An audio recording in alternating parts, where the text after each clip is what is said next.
Ewan ko, maraming balita na gina-jogging-jogging lang muna yung transmitter dahil umaasa pa rin sila na sa loob ng 1 o 2 linggo magpapalit muli ang liderato ng Senado. Hindi mangyayari yun. Matitibay kami. Yung number, diba? Well, it has happened before. So, merong madalas na manipis. Merong panahon ni Nene Pimentel, 13 lang kami. 11 kami, naging 13 kami. Tapos naging 11 din kami. So sa pag ganun manipis, May nangyayari. pag ganun manipis, mabilis ang pwedeng pagpapalit ulit ng leadership. Depende. Depende sa mga magiging issue. Depende sa...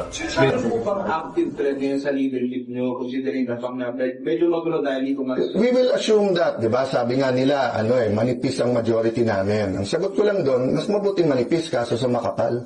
Diba? Majority nga kayo dati, makapal naman. Sabi niya, manipis ang majority namin. Diba? Okay.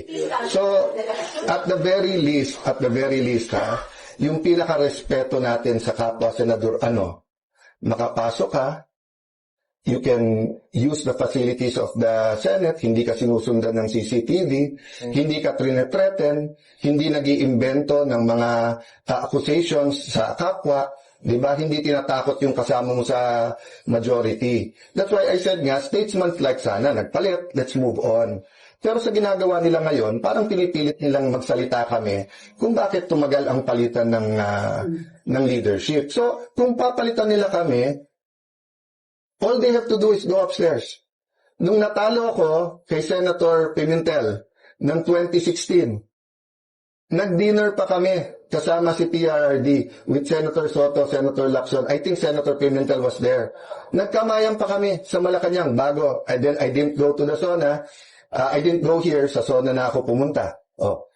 Nung nagpalit at naging Senate President si Senator Subiri, wala namang problema eh. Nung umakyat kami ni Senator Escudero, pinakita sa kanya, mga boss, may pirmahan. Yakapan pa kami. Siyempre may konting sinong bumaliktad, sinong gano'n. But private lang yun. Diba? So, nung pumalit si Senator Soto, ang umakyat napaka-close pa sa amin. Umakyat kay Senator Cheese. Siya pa nag-oath eh. So, before the break, alam nila may hawak akong 14. Hindi dapat ako. It was someone else. Anong ginawa nila? May ginawa sila. Para hindi kami umabot ng 14. So ngayon, choice nila kasi hindi namin sila atrasan eh. Pero sana isipin nila yung mga pulis na sa labas.